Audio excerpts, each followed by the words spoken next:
Hello, everyone, and welcome to Paula's Soapbox Live. I have two very special guests joining me tonight.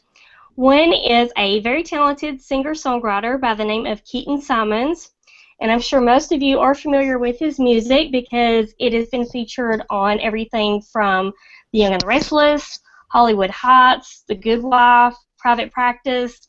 The list goes on and on. His latest album is called Beautiful Pain. And if you haven't purchased it yet, I highly recommend that you do. And, if you have purchased it, get another copy for a friend or something and give it as a Christmas present. Just buy it again. Exactly, yeah. Just buy multiple copies. Also joining me tonight is Keaton's girlfriend, Laura Goldfarb. But more than that, she is the creator and head of Red Boot PR. She is also the host of her own radio show called Jam Session, and that is on Breakthrough Radio, and we'll be talking to her about that a little later in the show. So, welcome, guys. Hello. Thank you. Great to see you. Thanks for coming, taking time out of your cooking and everything to... No problem. I'm not even really taking time away from the cooking. I'm still Right. cooking. Well, it's stew. That's It's what's so great about stewing. it. Yes, stew. That's the good thing about stew. It takes. You just let it sit there and stew. You So, let it- well, first of all, we need to address Keaton's family tree because Oh. I did not realize this until I started researching you, but it reads like a who's who of Hollywood. And I'm sure that you are probably tired of talking about this by now, but No, your mother, I wrote it down so that I can keep it straight, hopefully, because there is a lot to remember. Your mother, Eliza Roberts, she's Yes. a casting director, yeah. actress, and she's also an acting coach, right? Yes. She's done a lot of that, especially lately. Some really, really cool. She's been doing great with all that lately. And your stepfather is Eric Roberts, and I don't think that he requires any introduction. I think everyone pretty much knows who he is. Your sister Morgan, we talked about this earlier. She has her own successful bake shop. Yep. Online bake shop and catering company too. Right, and it's Pie Bake Shop, right? P-I. Yep. PI Bake Shop. And your biological father is Jimmy Simons. That's He right. produced Malcolm in the Middle, That's Lewis right. and Clark, and other things. Yep. One of your grandfathers wrote The Way We Were. Yes. So just, take a minute to let that sink in. One of your grandmothers wrote Bewitched and All in the Family. Yeah. And then you had another grandfather that was a publicist for the Jackson 5 and the Supremes. That's right. Wow. And the Okay. Jacksons and the Flintstones. Yeah, that's a lot of stuff. It is That's a lot of successful stuff. It's family. yeah, it's just a family in a specific industry. you know? Right. Yeah. So did growing up around that kind of success, did it kind of make you feel pressure to succeed? Yes and no. I mean, I felt inspired to succeed, but I mean, it's such an odd business and such a weird kind of you're always creating your own definition of success in any artistic or entertainment field. In order to survive within it, you need to be able to have a malleable sense of what success is. And so that was instilled in me, young and just seeing my family and how they interacted in the business. Yeah. What do you think? Yeah. Laura knows my psychology in a whole different way from what I know because I can't see a lot of stuff that she sees. Well, Right? we are each other's mirrors. I mean, I see all Yeah. that stuff in you too. Yeah. Well, sometimes it takes someone on the outside to be objective and see that kind Right, of of thing. course. So, yeah. So, have you found that growing up in the showbiz family has helped you kind of navigate the music business? Yes and no. I mean, it's been there are certain similarities and some real big differences too. But yeah, I mean, any entertainment or artistic field, there's definitely some similarities, and it's I never grew up with a sense and any kind of a 9 to 5 sensibility. Nobody in my family really did that, anything like that, and so I just kind of very free form and with not a lot of structure. Yeah. But I don't know. Yeah, well, it's what you're used to. Right, exactly. That's the thing. It's hard for me to even say because I'm so accustomed to it just that way. But I wonder what it's like. I mean, I remember having friends who were like, had more of like the button-down families and stuff, and I remember feeling like it was really weird. Yeah. Yeah. So for you, that was just normal, and then. Right. Yeah. Well, I've heard a lot of interviews with celebrities, and they think everyone's parents are famous. If they have famous parents, then that's just their life. So. Yeah, it is. It's interesting though. I mean, I don't know. What do you think? 'Cause I want to know what you think about all this. Laura, what do you think about all this? Yeah. Well, yeah, it's what you know and what you're used to. Mm-hmm. I think it's one of the things that I thought was really adorable about Keaton when I first met him was that he didn't understand what like a regular family dinner was. Right. Like after school. You just never really had done that, or if you did, it was like did a couple times. It was a very it was a real specific. We were all very conscious of it. The few times that it happened. So that's what I think is interesting because I came from a very traditional background in that sense, and so to me, like the family dinner was just not even something. That was just what you did. Just what you do, and so that's what I find interesting because with your background and your whole family. The things that are just very natural and just sort of like the thing that you do, they don't even think twice about. Right. That's just sort of how it is. That's just how it, Mm-hmm. Well, have you found that having these connections within your own family, has that helped your music career or has that hurt? No, it's helped more than it's hurt. I mean, I'm sure it's hurt in some ways, but it's helped more than it's hurt just because I've been able to get kind of the ear and attention of people that I may not have otherwise been able to get my music to. Yeah, introductions. Yeah, but it's also there's some crossover in there because. My mom worked in music. She used to produce the show Don Kirshner's Rock Concert. When I was born, she was producing that show, and that was just a major, heavy music show. And my grandpa, who wrote The Way We Were, also wrote a movie called Round Midnight, which is all about jazz scene in Paris. And there's a big, I don't know, presence of music in my family for my whole life, even though nobody was like technically working professionally in the music business. Yeah. And so because of that and the other related. Oh, there's Bentley. She had to come say hi. Yeah. I'm gonna wipe your face. There you go. There you go. Bentley is so funny. She has no idea what's going on at all. All she wants is for me to rub her head. And she doesn't care what's going on.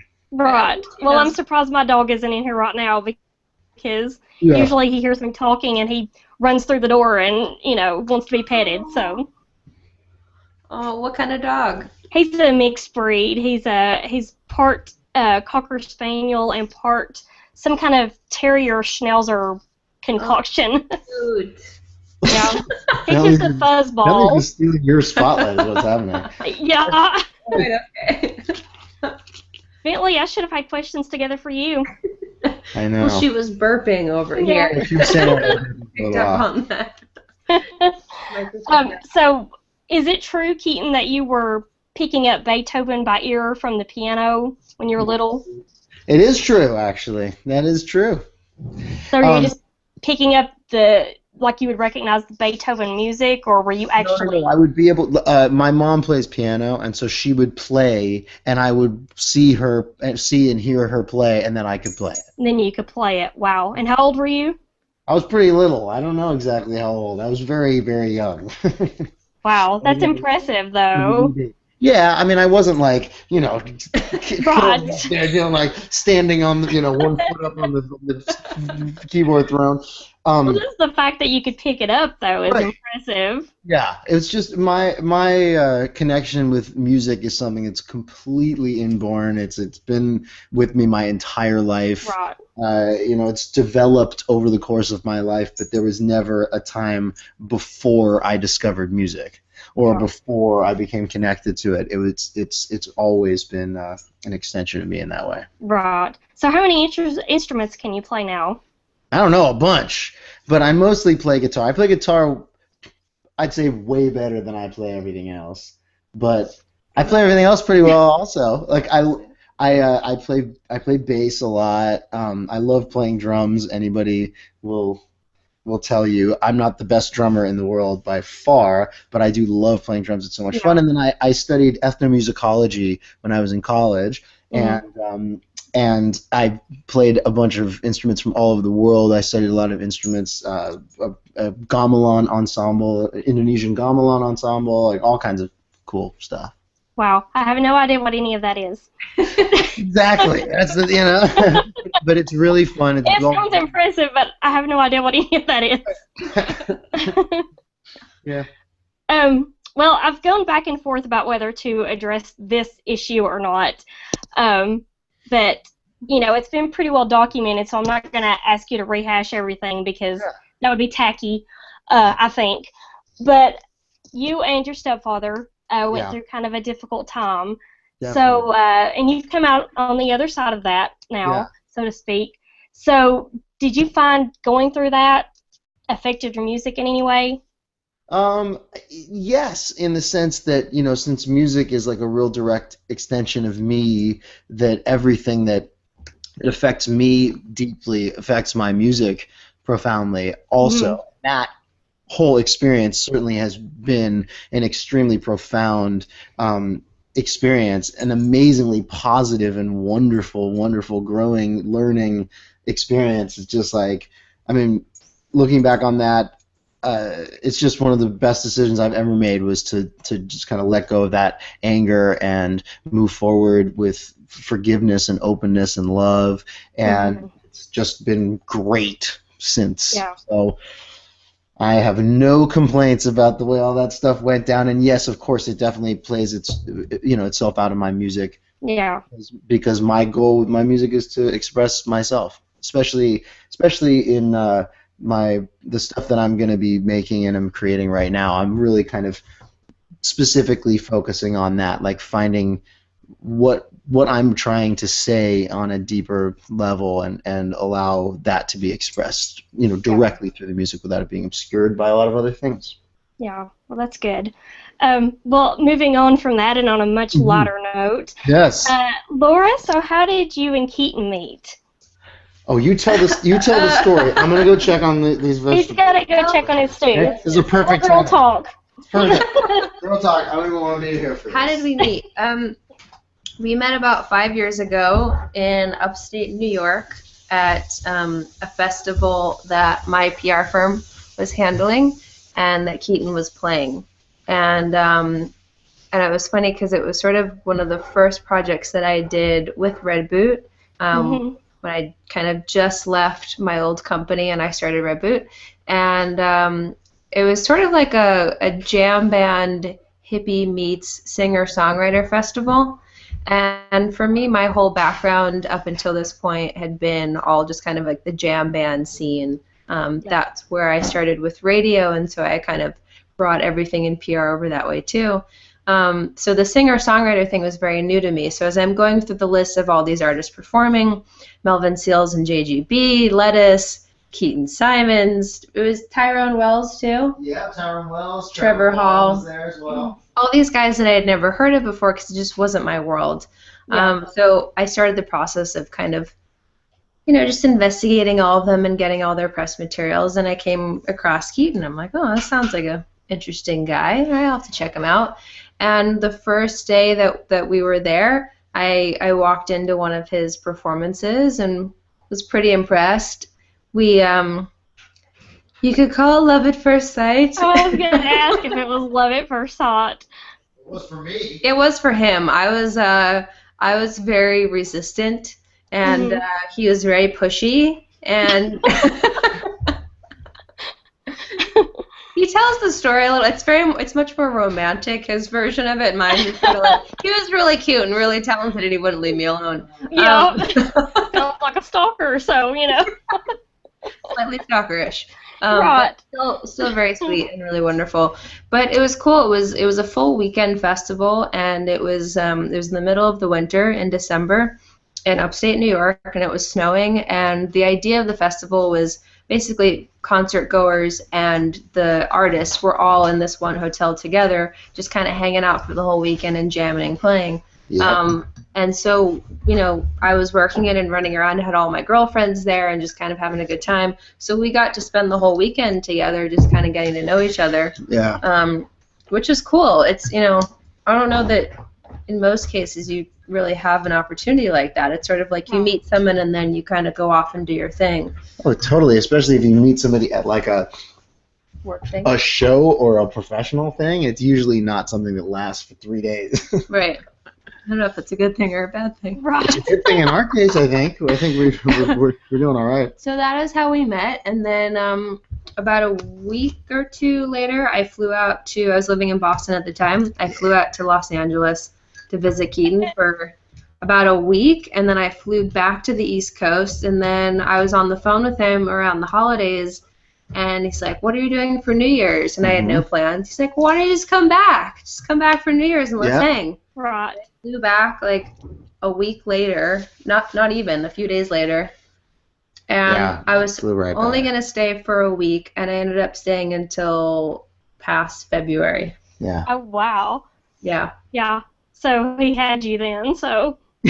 Exactly. I roped her in. Right. That's funny. I'm sorry I was so stupid, but I'm glad it worked out. It's okay. So you mentioned Red Boot PR. How did you begin doing that? Because I know you had worked at other places before that. I started Red Boot kind of as an idea and sort of on a whim and on a hope and a dream, if you will. Yeah. I had been working for another PR company at the time, and I had advanced from kind of a tour publicist, which is one of kind of like the entry-level gigs in music PR, to then kind of move up to be a junior publicist and a senior publicist, and I eventually ran their PR department, and which was awesome. It was really fun, really cool. I just didn't totally agree with the way that they did business, the way that they did PR. It was about kind of taking on as many artists as possible, regardless of whether or not we liked them, and just sort of putting them through a system and not being so honest about the process. And also there are a lot of barriers that were set in place because it was a very corporate structure. Mm-hmm. It just didn't feel right. It never really felt right, but I gave it a shot. Because that's what you do when you get out of college and your parents aren't helping you out, and you need to go for it.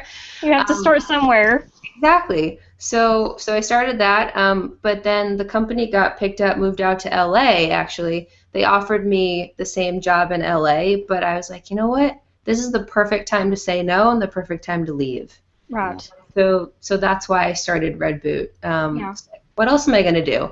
I think I can do this pretty well. I enjoy it. Let me try to do it in a different way where it's not about how many bands can we take on, but the people that we actually care about, and let's do it in a really genuine way. So that is how. Well, you had already learned enough from that previous job experience to carry that on to, Red Boot. So it wasn't like you were flying blind or anything. So no, definitely not. But I think there's something that's very good about being sort of clueless in all of this stuff, especially in the music industry, because everyone has an opinion on how to do it, and it's constantly changing. And so there's a little bit of comfort in not knowing what to do. For me, I think it kind of comes down to not resisting that confusion and unknown, and just sort of accepting it and diving into it, because that's where kind of the magic starts to happen, when you have no idea what you're doing. Yeah. That's right. Right? I mean, in creating music too. Oh yeah. Well, that's the thing. You never find something when you're looking for it. Right. You can't manifest inspiration. You gotta let it find you. Yeah. I mean, you can manifest it. You can't. You know what I'm saying? Yeah. Oh. So how did you come up with the name Red Boot? That's a great question. I came up with the red boot because I wanted something that was really strong and powerful, but not destructive. And a lot of my peers out there, they do awesome work, but the names that they come up with are so destructive, and it just sounds like a big mess. Yeah. So I've always worn cowboy boots since I was a little kid. I was born with bilateral club foot, and sounds, for anyone who doesn't know what it is, it sounds really intense, and it's totally fine. I had corrective surgery when I was little, but as a result, I can't really wear heels, or never really could before, and so cowboy boots were sort of my magic shoes that made me feel very special. Yeah. So I was actually at an Old Crow Medicine Show concert in Boston at the House of Blues with my now ex-boyfriend, who we can go into the story. Who is awesome, he was a great musician. Inspiration with Beautiful Pain comes from that story too, so it's all connected. But yeah, we were at this show and we're trying to figure out what to call the company, and I thought, I've got my boots, like that, boots kick ass, you kind of own a crowd when you're wearing boots, you stand up tall, you stand up straight. And then there was this woman who walked through the venue, and it's a big venue, House of Blues in Boston. She walked through the venue and she was wearing a red dress, and every single person in that room turned around and looked at her. And I thought, well, of course, women in red, the color red, and so red boot. I love it. I think that's a perfect name. It's perfect. It's so simple and brilliant, and it's right for you, just the same way as Panda. Panda. So, what types of artists do you look for? Yeah. I look for, I'm wide open. My personal tastes go towards kind of the jam rock, country rock sort of thing. Yeah. But I've worked with all different types of artists and different levels and different genres and different looks and hairdos and everything. Different hairdos. Yeah. Some hair don'ts. Yeah, some hair don'ts. But ultimately, I bet you've seen more than a few of those. But yeah, I think ultimately it just comes down to just people who I feel like they're doing what the music's coming from the heart, and that's sort of what I go for. Not kind of the recycled stuff. And I try to work with people who I am the biggest fan of. And for me, that comes down to, it doesn't have to be personal taste in music, but it also could be about just passion or, their drive. And, is there something about them that I can really get behind? Yeah. So that's been kind of the cool thing for me. I've just learned a lot about music, and I've surprised myself with genres that I didn't think that I would like. Yeah. For instance, one of my artists this year is a country artist named Rich O'Toole. I've never been into country. In fact, I'm pretty sure that all throughout high school and college I always said, I love every kind of music except country. That's pretty much it. But as it turns out, I'm a huge country music fan now. That's awesome. Sure, absolutely. When you work with somebody artistically, like it happens when you go on tour with artists too. Like you start to fall in love with their music, even if it wasn't something that you necessarily had like paid close attention to before. You know, when I was on tour with REO Speedwagon and Pat Benatar, opening for those guys, let's pick up those names you just dropped. I was like,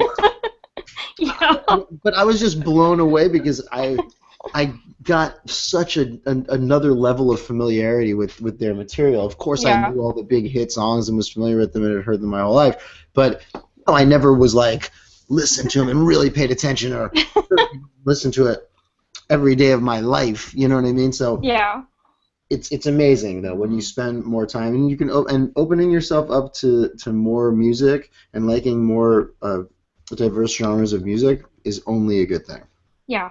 Right, well, I would imagine, if you're a musician, especially because you just get to sort of fuse that into your music. Sure. Well, it just becomes a part of the overall, influence and inspiration. And boy, is it cool to, there's a lot of stuff that sounds the same out there, and so being able to find something that sounds different, it's very special. And there's a lot of music out there around the world that sounds different, and it's very special. That's what I like about independent artists, because everything on the radio is like, you can't really tell anyone apart. Everything sounds the same. Everything's the same subject matter. It's just, So, and Laura, you're still doing your show through Breakthrough Radio Jam Session, right? Yes, that's every Monday on Breakthrough Every Radio. Monday. That's right. So what's the show like? Tell everyone what they can expect from listening to one of your. The show is it's all about the jam band music scene. So oh, hi Bentley. Bentley is a huge jam band lover. Oh yeah. So it's sort of like well, I mean, you know, the two greatest jam bands of all time who started all, the Grateful Dead and Fish, who incidentally we can't play on the show because we don't have the rights to play the music. But it's kind of everyone, you know, the who they've inspired over the last however many years it's been. Yeah. This is a great shot of Bentley right now. I know. Bentley, do you want to talk? Hi, Bentley. She just looks like a Getting shark. a very good neck rub right now. I'm gonna move her out. Okay. Is she okay? Yeah, she's totally good. She just wants a little camera time. I know. I just don't want her to be stealing all of your spotlight. That's okay. There's plenty of room for both of us ladies here. That's true.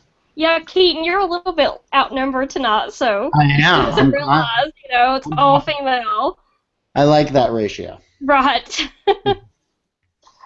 Right in. Keaton, you co-host with Laura sometimes too, right? There we go. I have co-hosted, and oh boy, is it so much fun. I love co-hosting Jam Session. How is he as a co-host, Laura? He's a great co-host. He makes me talk way too much, though. Oh. Because I try to keep the mic breaks to a minimum. Right. For me, whenever I'm listening to, I don't know, I guess maybe it's also just based on the type of music that it is. You know, just for a jam band, like you're talking about a song that's 9 minutes long. Right. And so, you know, I kind of just want to hear the whole music. I want to just sort of like move around and dance and feel really good. I don't want to hear someone talking to me every 20 minutes or for 20 minutes at a time. Sure. Well, unless it's us both talking to you. Yeah. Well, we have a lot of fun when Keaton helps me out with it. Yeah. That's really cool that you guys can do that. Well, I know that you also write a column for, what is it, Relics magazine? What sorts of things do you write about? I'm sorry, what?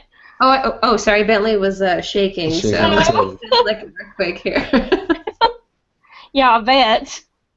The column for Relics, I just started it this year, and I'd like to say, I wish that I could say that there are a lot more articles up and out than there are. There's only 2 right now. I have 1 in the works. It's but that's been a really cool process for me, because my writing over the last 2 years has mostly just been like press releases and bios for artists, which is great, but when you're writing for a client, you can be creative and you can have some freedom, but then you still have to make it be what the artist wants, rightfully so. And so this has been a really interesting experience for me to just sort of write it how I want to, and Relics has been really awesome and really supportive to just kind of let me do what I want. I feel really grateful to have that relationship with them and to have that kind of freedom. But it's cool. It's for anyone who doesn't know, it's called Flying Solo, and the idea is about the flying solo, the independent solo concert experience. What is it like to go to a show by yourself? So it's kind of part human interest, the psychology and weird social stuff taken from a female's perspective. Part artist interview, which is really fun because I'm not talking to them about, just when's your album coming out and who are you influenced by, and just like we're kind of talking about what it's like to be at their show alone. And then it's a concert review, so it's just kind of a little bit of everything. Well, that's really cool. It's awesome. And what about the thing for Sonic is? For Sonic Bids, yeah, I just started writing for Sonic Bids as well. The Ask a Publicist column, which has been cool. A different kind of writing style as well. A little bit more kind of I guess like the BuzzFeed thing of like top 5 reasons why this is that way. Yeah. Or, Right. Yeah. Out for. But you know, it's good. It's good to have all those different avenues with writing and but Absolutely. Well, we kind of have that in common then, because I do, like, I have a column in my hometown's paper, and, you know, so I do, like, the freelance stuff and everything, so, yeah, we kind of have the writing thing in common, so. Very cool. What's your column about? It's just an entertainment column. I write about TV shows, movies, music, books, you know, pretty much you name it, it's, Nice. That's great. That's awesome.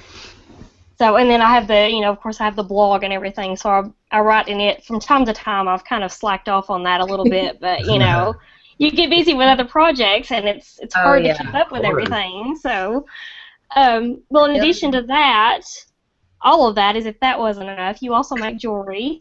And I know you're kind of doing it like, you know, not as much as you were. Yeah. But I noticed you were wearing a piece that I'm assuming you made. Oh, yeah.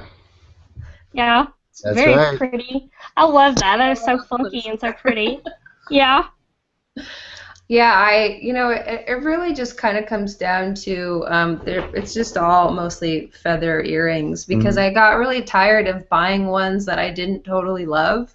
Right. So one of my girlfriends, she said, you know, you can just make them.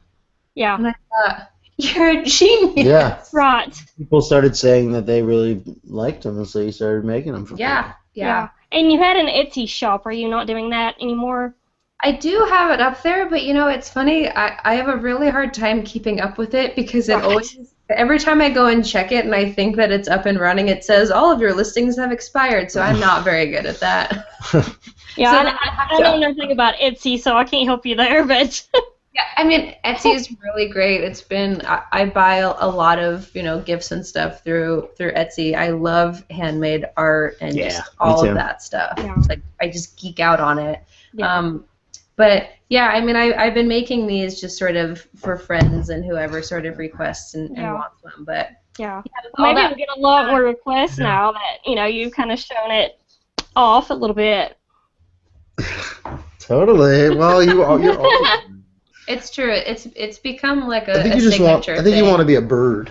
I do. I do want to be a bird, actually. I would like to fly, you know. I think you just want to be a bird really bad. Yeah. Yeah, it's become really a signature thing, you know.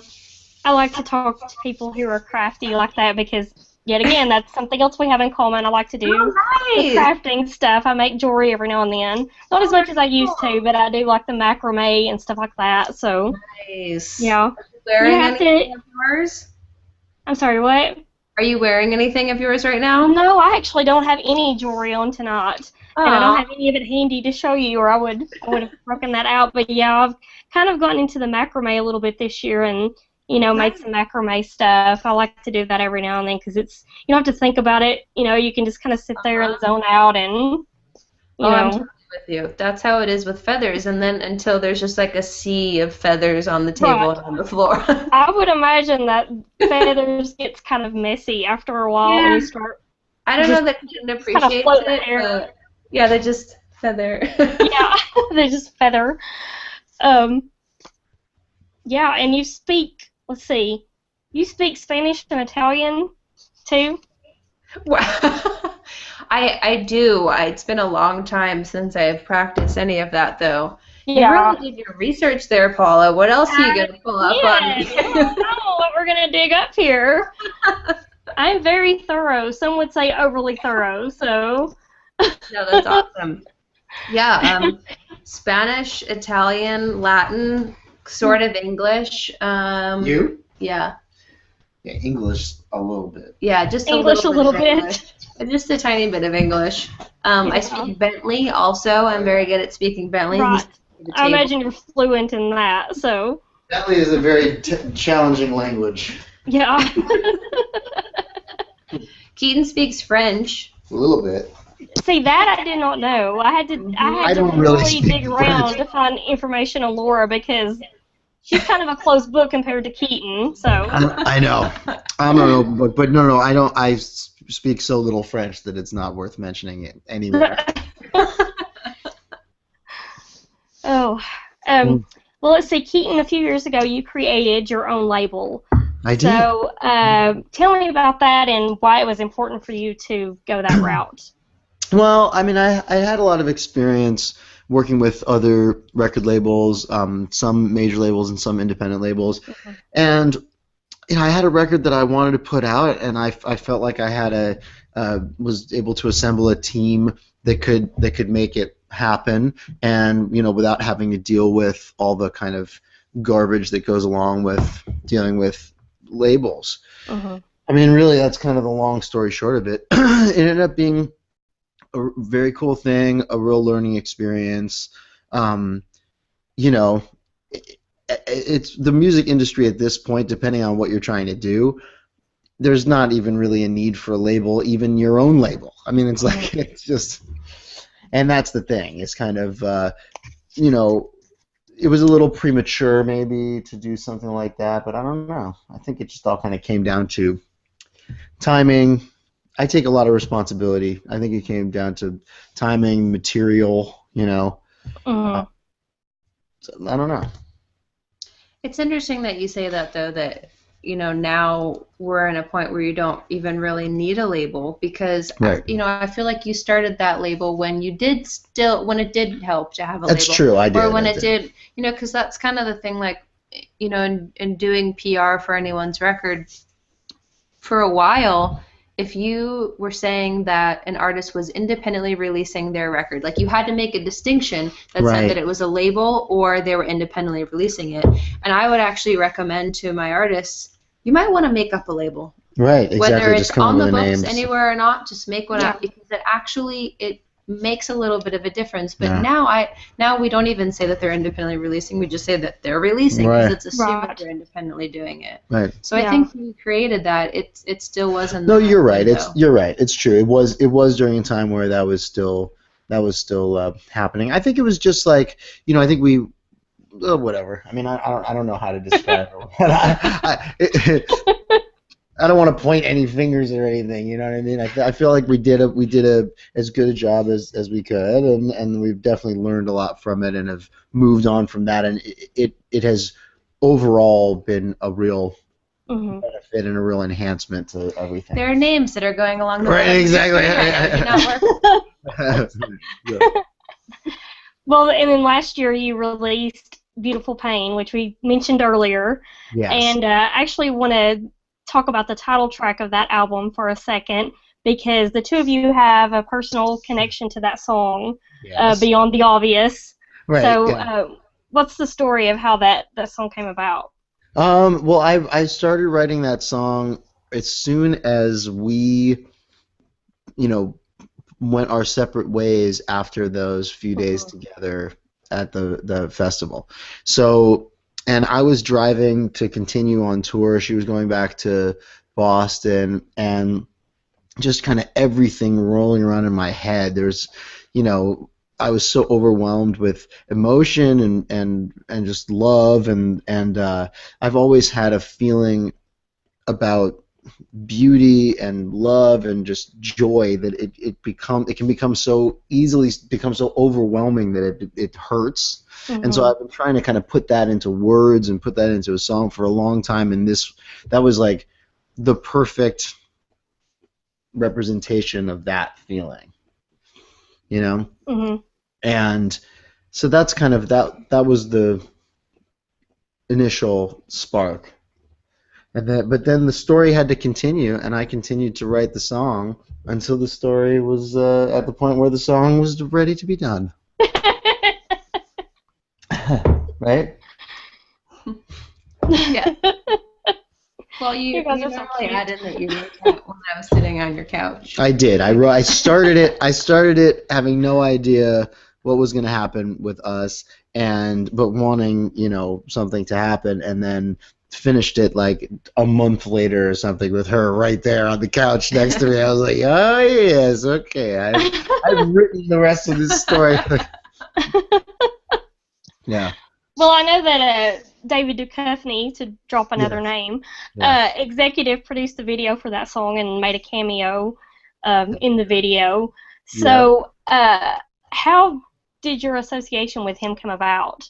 I've actually known him for a really long time, Mhm. through my family, through my mom specifically.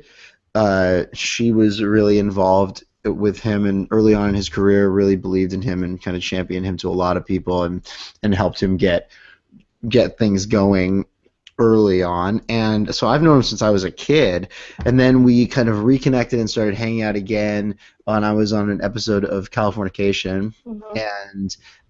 and started doing some like music together, and just started really hanging out and got super close. And he was really he's he's always been super supportive of me, and just, our relationship is so special to me. I just like he's one of my favorite people in the world, and really just kind of feels like a big brother. Yeah. Well, I had no idea he was a musician too. Yeah, well, Until I he's started music. researching you, that was a surprise to me. Yeah. So, are you still working with him on his album, or? Yeah. Absolutely. Yeah, the album is still in the works. It's coming together. Yeah. But yeah, really, he wanted to try to express himself through music, and I helped him with that. You know, Mhm. and it's Yeah. it's great because I really feel like we accomplished um, creating a group of songs that really told the story that he wanted to tell, and kind of brought out the most genuine part of him, uh, Mhm. musically. And it's very cool because he's, not a musician, not a singer, is just entering into all of that stuff, Yeah. is super passionate about it. He's scratching her face right. um, but yeah, but he's really come a long way, and it's been a tremendous like personal journey for him too, just finding his voice. And I always encourage people to sing for the joy of it, and for the expressiveness of it. Just it's so therapeutic to just open your mouth and sing, and to create something that it's a therapeutic process, and you learn more about yourself when you write about your feelings. Yeah. And so I've watched him grow through this process in such cool ways. It's awesome. Yeah. That's really neat. Well, I Mhm. know that the two of you um, wrote a song together called "Notice Me," which is on That's the right. album as well. Yes, Um, we've written a few songs together actually. really? What We else learned is how it? to walk Anything on else on the trees album? for 18 cents or something. I'm sorry. What? So I said, Lord. So sometimes, if you're depending on what percentage of writing you have, and what song, and if it gets used, and if what it gets used for, like, certain things like Notice Me, we wrote 50/50. It's one song on the album. So Right. let's say, with all this stuff we're talking about with Pandora and Taylor Swift and all that stuff, Right. Well, that you know, check is for iTunes Match. oh, well, there you go. Yeah. So it's a very, it's a very low percentage that you Right. get. And so, it's because new to the songwriting world, her check came for like 18 cents or something. Yeah. Hey, it's something. It's better than nothing. So Exactly. That's what I said. I'm like, that's 18 I'm cents. just that's wondering. acknowledgement that you wrote the song. Exactly. I'm just wondering if the bank is gonna look at it. Just Right. She was Really? embarrassed. She's embarrassed. Well, I don't think you bring it into the bank. Well, well, I I guess know. Okay, well, you yeah, go. I You do know what? now. Phone ahead. Make sure they got security Right. ready. Yeah. Say, Yeah, I'm bringing exactly. in. I'm bringing in a serious check. This is not the kind of check that you're used to getting here. Right. That's You pretty probably cool. haven't seen a check for this amount, if ever, in a very long time. Yeah. And then you're not lying to them, and then you get it's 18 cents.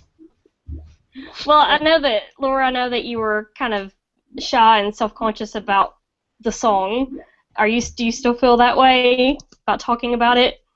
About Notice Me. Yeah.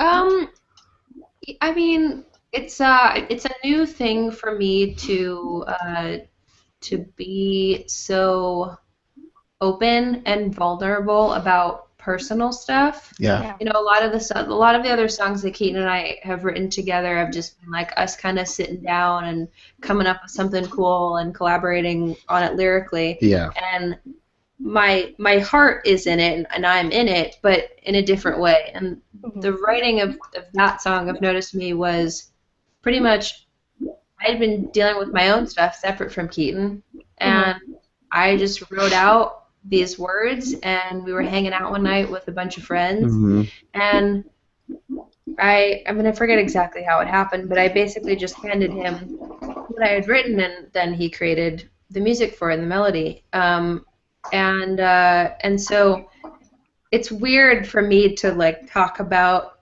all of that stuff and know how to handle it and where to go with it and all that, because it's just it's a new territory. Yeah. But it's been cool. I mean, it brings me a lot of joy and gratitude whenever I see someone talk online, on Twitter, like, oh my God, notice me, it's such an amazing song, I have it on repeat. Like, oh my God, that's so cool. It's a really great validating feeling, and just kind of reminds me again that you're not alone, and that there's it's a big world, and all that good stuff. So I feel okay to talk about it. Good. Well, now that it's on the album, especially, I would imagine that you've kind of gotten used to it a little bit. So. Yeah. Well, I think also lyrically, it's an interesting song too for a man to sing. Absolutely. Well, because it was something that you wrote from your own, right, deep personal place. But I just mean just the actual words themselves. Right.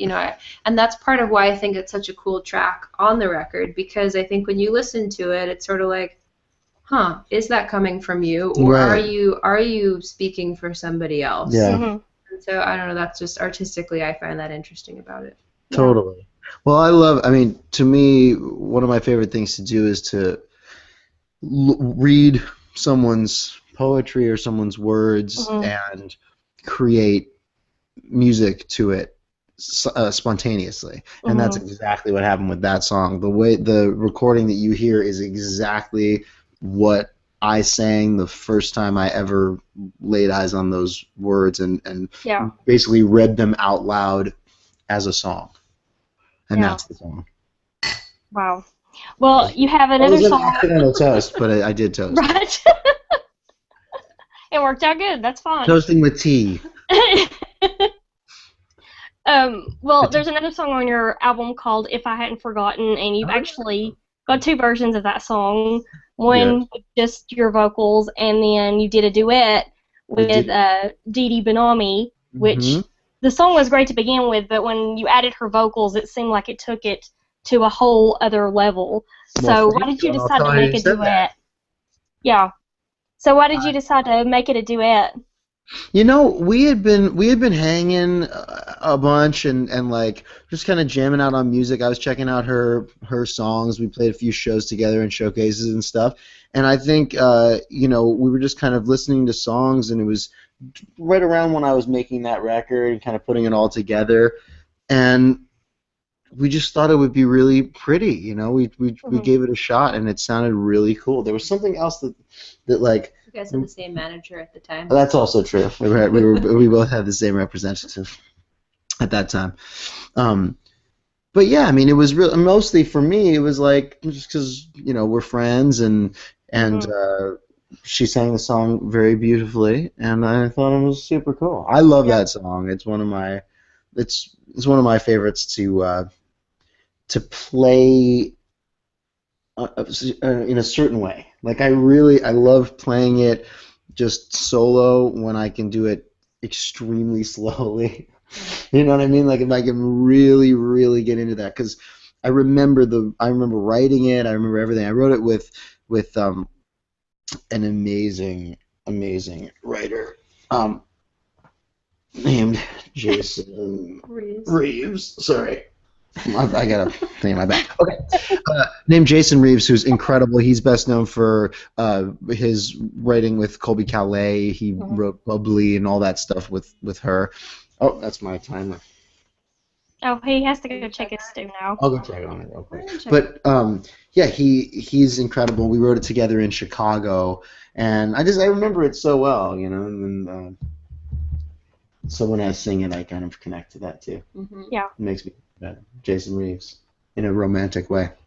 The very romantic Jason Reeves. So do you need to go check on your stew? Yeah, we'll go check on the stew. Okay, we're right. Okay. I would hate to be responsible for it scorching or anything. I have no idea what he's doing. I'm just. I think the next time if we do this again, I think we should just do it in the kitchen and have him cooking, and we'll just call it like cooking with Keaton or something. He'll probably be making another stew. Yeah. He makes really good stew. He promised that he was going to make me panko chicken tenders at some point too. Right. So I'm looking forward to that. Yeah. But yeah. That's nice. You've got him trained well. He can cook and everything. So I didn't even do anything. Good for He decided that he likes to do it. I said, "Go for it. I'm down. Yeah. I'll eat it." I know. I hate to cook. I mean, I can do it. I just hate it. It's just another major chore, and then the cleanup is always make a mess. My dad taught me the best meal to cook, which is pizza delivery. Yeah, exactly. I mean, Yeah. you know, you don't have to do anything, no cleanup. Freshly made by Dad. Right. Well, you get your own pizza slicer, and then you do yeah. Did you hear what I said earlier? I was gonna, the next time we do this, we're gonna do a cooking show with you and have it be cooking with Keaton. I'm into it. You know. Yeah. Yes. I think we should. We were talking about duets, and you have another duet that you did with Reese Sinclair, who I love. I've been a fan of hers for a long time. Yeah. Ready for a Lifetime, and it's been on Young and the Restless a lot. Oh, that's awesome. Yeah, we wrote that song together also. She's so talented, such a great writer. I love that tune. I love that tune. So did you know that you would be writing it? I mean, did you write it specifically for the Young and the Restless, or did they just pick it up? Or no, we did. We wrote it for that because they use her music a lot. They use my music a lot. We got introduced through the music supervisors at Young and the Restless. Super cool. We wanted to do something that could be like just great for the show. Yeah. Well, they play it for, and I don't know if did they tell you that you were writing it for a specific couple or? Yeah, it was. Yeah, they. Yeah. Yes. Okay. For the, I don't know them well. I don't know the characters well enough. Dylan and Avery. That's right. Avery. That's right. Yes. Yeah, they play it for them all the time, and then I hear a lot of your other songs from your album in the background all the time. Oh yeah, man. It's really cool. I love them so much, and it's such a great, like, it's become such a wonderful home for my music. Like, it's so much fun. Whenever I do something new, I send it to them, and they're like, great, and they find a place for it, and all. It's just so awesome. I love them. I heard a lot of Reese Sinclair songs on General Hospital for a while, so that's kind of how I became familiar with her. So it's a really good way for, I think, independent artists to kind of get their music heard, obviously, on TV, because and if it fits with a couple especially, it's kind of like having your own mini video inside that. Totally.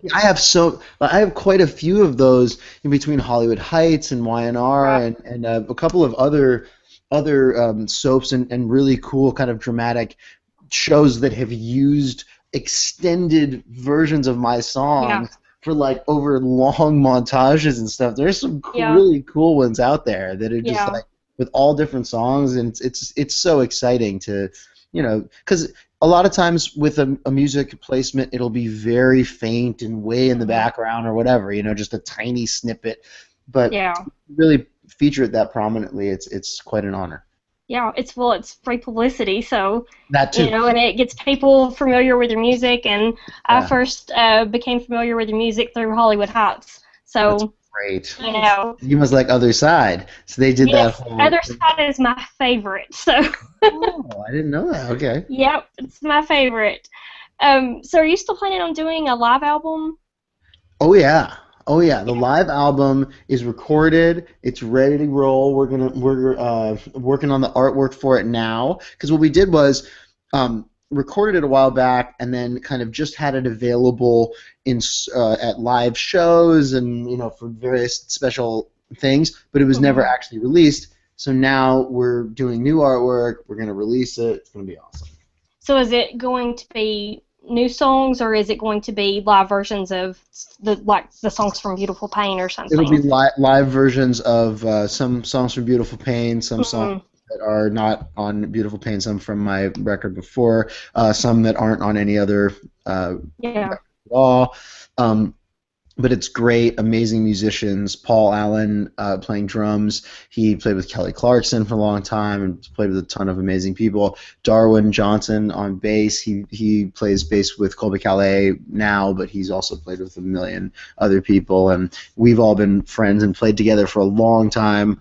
And I'm so stoked. We spent a few hours hanging, playing some music, brought a bunch of people in. Yeah. Yeah, I'm glad that we capture that and have that. You can get a sneak peek at soundcloud.com/Keaton Simons. Thank you for that. Thank you for adding that. There might be a free download of Masterpiece. It's from the live album. Okay, yes. Yeah, That's everybody hear that? Putting it out there. Yep. Check that out. Well, you've worked and performed with a lot of different notable artists over the years, so is there anyone that you haven't worked with that you would like to, or is there a particular show you would like your music on that it's not been on yet? No, I mean, I something new. I always love doing new stuff, you know.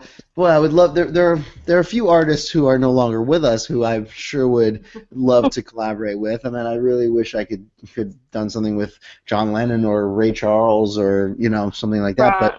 But I would love to do something with Joni Mitchell. I've been such a huge fan of hers and so inspired by her my whole life. Something cool with her. But there's a lot of awesome musicians out there who I'd love to do something with. Yeah. Really a ton. You know, in and not in my genre. I'm doing a collaboration with one of my favorite musicians in the world named DeAntony Parks. He's a drummer. Primarily, but you know, producing, writing. He plays keys and drums at the same time with our new project. It's an incredible thing to see. So that's what I'm really excited about. Going to be recording that project within the next month, and I'm just can't stop thinking about it. Really. Yeah. Kind of obsessed.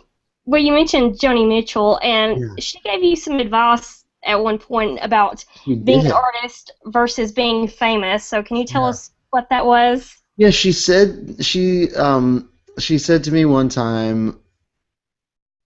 I met her and got to hang out with her just on one occasion, and it was a really, really amazing experience. I'll spare the entire details of the story, but suffice it to say, it was a super star-studded party, and everyone there was just completely awestruck and starstruck by her. Yeah. And myself included, and that is something that I am not familiar with feeling, and I just was like, wow, I was nervous to talk to her, nervous to meet her, and a friend of mine brought me up to and introduced us, and yeah, we were talking, and then at a certain point she said to me, so which one, what'll it be, which one do you want? And I'm like, what do you mean? She said, well, do you want to be an artist or you want to be a star? Yeah. And I was like, well, why can't I just be both? I was thinking I thought, isn't that what you are? Are you both? Yeah. Kind of it was interesting because in a sense she is, but in a sense she isn't. Yeah. She's kept those things separate, and I think that she's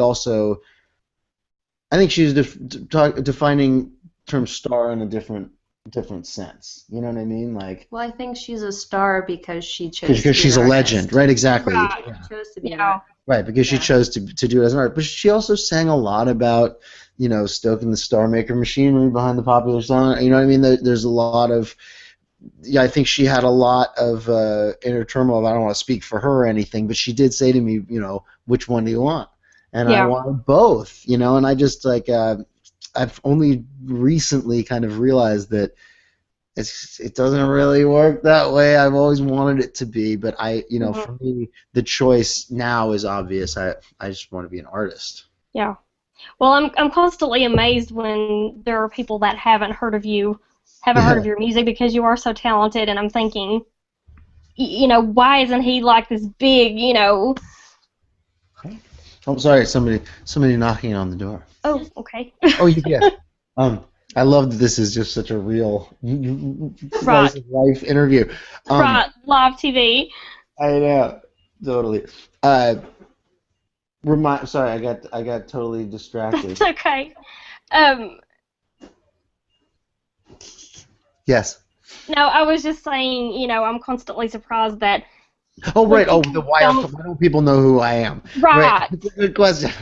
I don't know. I sure have. It's not for lack of trying. I really think, honestly, I think part of it is it's a difficult thing to do, difficult to accomplish, but also, I don't know that I've released the music that I'm going to be best known for yet. Mm-hmm. I mean, that's how I take the responsibility for it myself, is just like, I just need to make music that's more connected to myself, that's more real, that's more artistic, and Mm-hmm. I think that, rather than trying to make something. I mean, not that I ever really tried to make something, but I've always been, for as long as I've done this professionally, I've been conscious of, trying to make music that could be successful, Yeah. and I have a different definition of success now. Mm-hmm. So I want the music to be successful, like artistically successful. I want it to be something that really feeds me and really represents me, something that I'm so overwhelmingly in love with that Mm-hmm. I just have to trust that other people are going to love it too, and it might not have the same kind of mainstream appeal, but who cares, Yeah. Yeah. Well, the mainstream is not all it's cracked up to be, because Certainly not. I'm just sort of on the radio. I'm just kind of waiting for Adele's next album, and that's Right. killing time with the radio until that happens. And I'm constantly looking for independent artists, because there's just you want something different. So Right.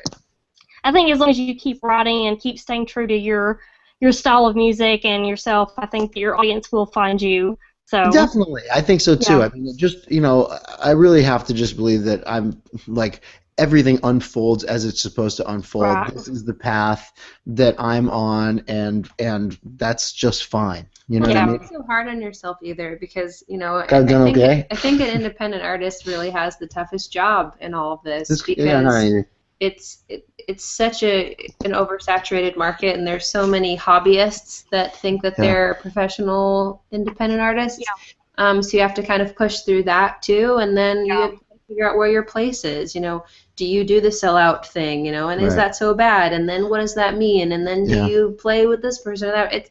It's a tough gig. It's a really challenging thing. act. Yeah. You do it well. Well, Well, we thanks. talked about your music being on television, but you've made some appearances on TV too. One of which was on American Dreams. You Yes, performed a American- Bob Dylan song. That was a great show. I don't know why it was canceled so soon, but No, that show was awesome. yeah. So what was that experience like? I imagine that was just fantastic. It was really great. Oh yeah, that was so wonderful. The everybody involved in American Dreams was so cool, and I got to sing a really intense song that I have loved and have been playing since I was 15 years old. And I got to play it on this TV show. I mean, it was amazing. It's a Bob Dylan song called "Masters of War." Amazing, unbelievable, brilliant song. And but yeah, it was great. Such a fun show. Period piece. So I'm dressed all in 60s clothes and stuff. Yeah. It was so cool. Yeah. Well, you've actually done some commercial voiceover work too. So how did that come about? The most recent one, which was a Burger King commercial, came about because I went in to sing on a couple of different versions of songs that were being submitted for this commercial spot, and I did a temporary voiceover for them just because I was in there cutting the vocals for singing it, and they weren't entirely happy with the voiceover that they had, and they really liked what I did, and ended up not even going with any of the songs, either of the songs that I sang on, and just had me come in and do the voiceover for it. That is so cool. I thought the most cool one was the Lay's. Oh, that's right, Lay's, but that's not voiceover, that's singing. Oh, yeah. Yeah. Yeah. But still, I mean, wow, Right. that's amazing. So let's talk about Bentley for a minute because we need to Okay. mention her. Yes. Uh, Passed Now out. we're you talking about Bentley. Now that she's right? passed out. Yeah, she's gonna pop her head up. Uh-huh. Um, you recently performed for a benefit. Actually, your second time performing for the Humane Society of San Bernardino Yes. Valley. So, does participating in these kinds of shows, I mean, does having Bentley make participating in these kinds of shows all the more important? Yeah, absolutely. I mean, Mhm. I think it would be equally important, intrinsically, but yeah, certainly Right. to me, it makes it, it hits closer to home. Hmm. I think the fair and kind treatment of all animals, human and otherwise, is of the utmost importance, Yeah. and to be able to bring attention to that. And the Humane Society down there, they do such a great job, and they really love those animals, and I love them too. I mean, Yeah.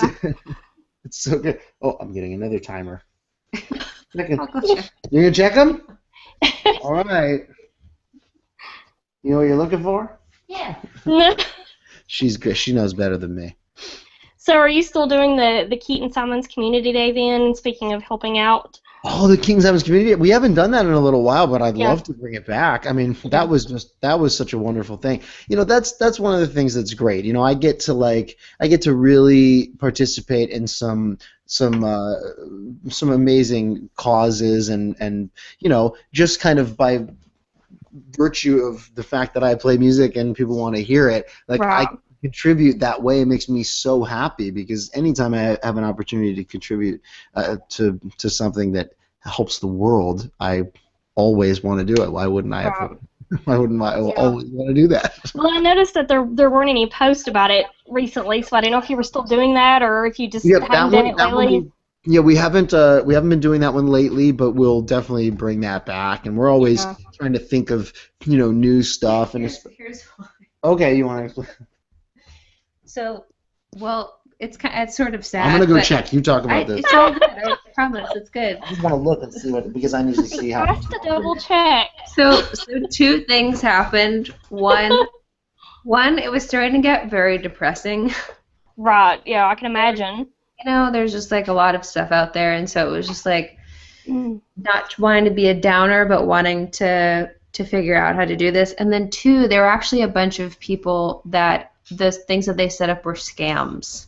Oh, They yeah. weren't real.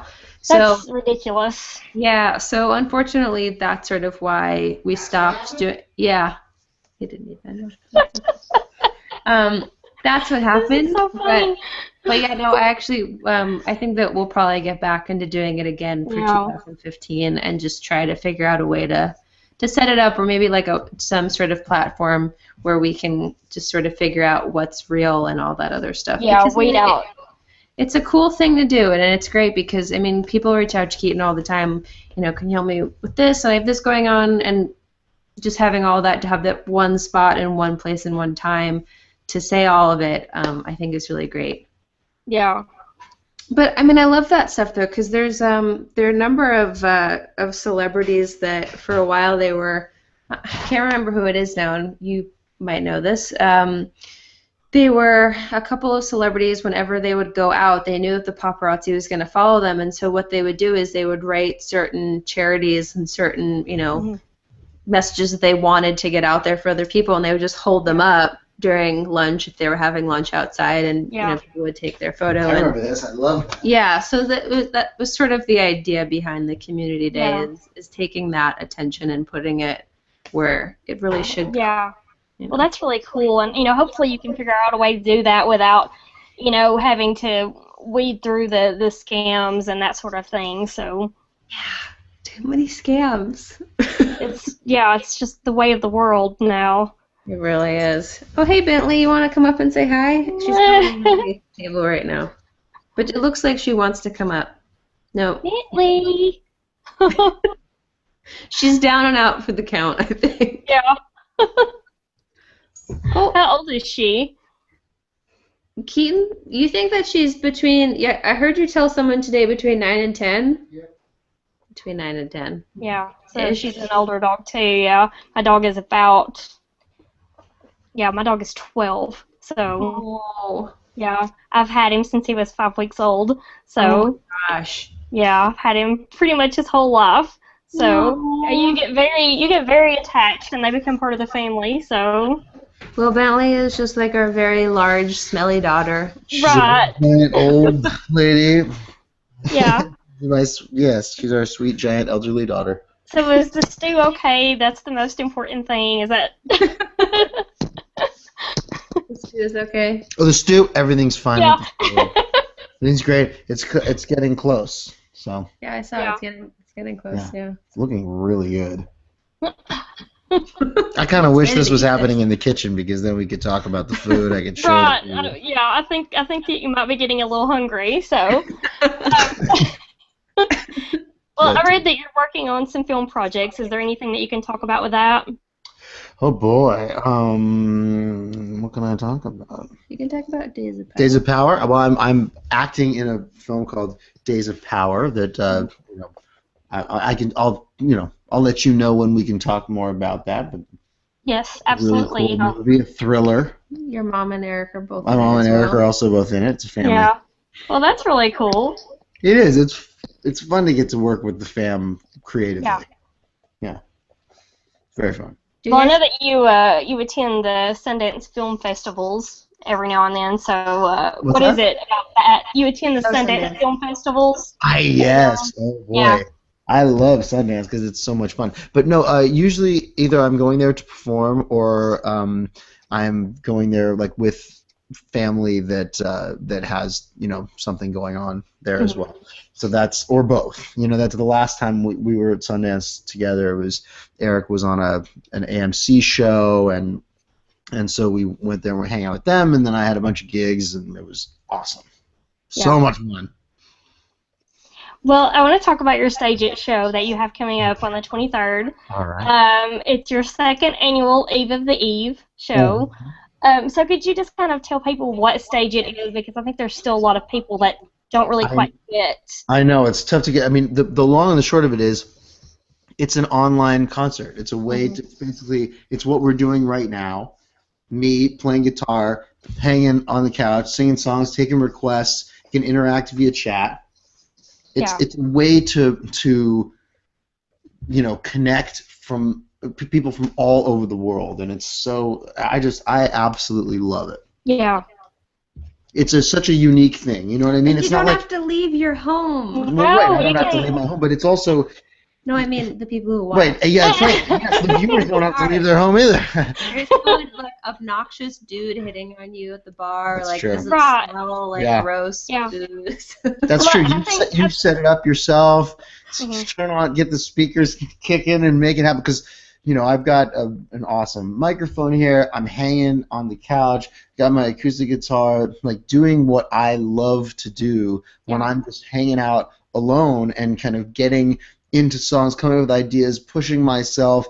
Really be allowing myself to have that time and not feel rushed to, to keep a person engaged or whatever. You know what I mean? It's like there's something so cool and personal about it that you can't really get any other way. Yeah. And my goal is always to have every performance experience be something that's intimate and personal and connected. But there is something that's like, because I feel connected with everybody, but I also kind of feel like it's just me hanging out on the couch alone, and that's something that I really want people to be able to see a little bit into, And people can type messages as you're playing, and you try to read all of them. I know that it's difficult to because they stream through pretty fast.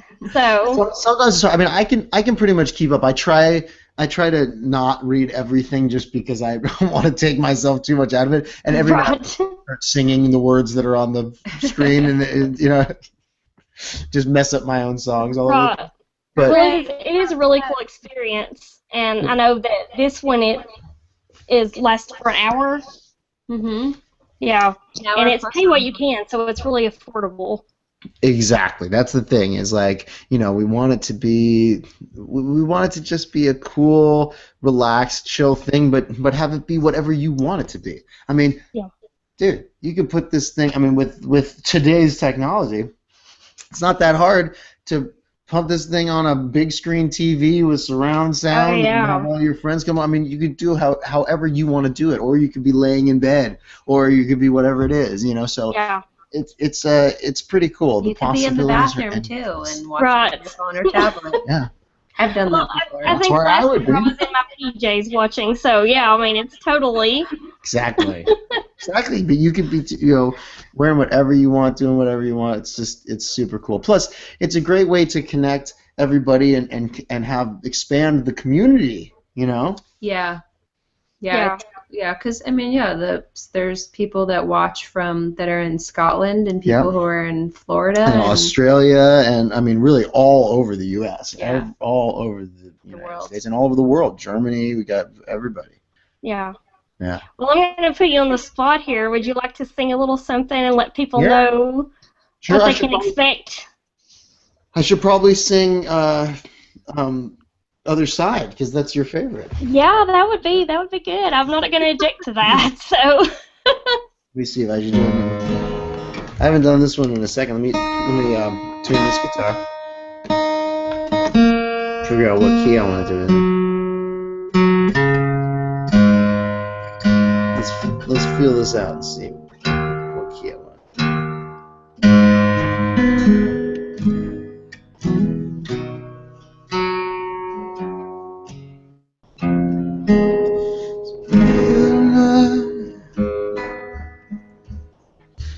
There's another darker side of me inside the line, desperately trying to be seen. We fight, we try, on and on and on and on, after the lights are gone. Will you still love me? On and on and on and on, after the truth is shown. Will you still want me? Don't look the other way when you're afraid, when you're afraid. Don't let your heart betray the love we made when you still had me. Speaking soft so no one feels attacked. We act, believe, and maybe we could use a little break. We may believe. On and on and on and on, after the lights are gone. Will you still love me? On and on and on and on, after the truth is shown. Will you still want me? Don't look the other way when you're afraid, when you're afraid. Don't let your heart betray the love we made when you still had me.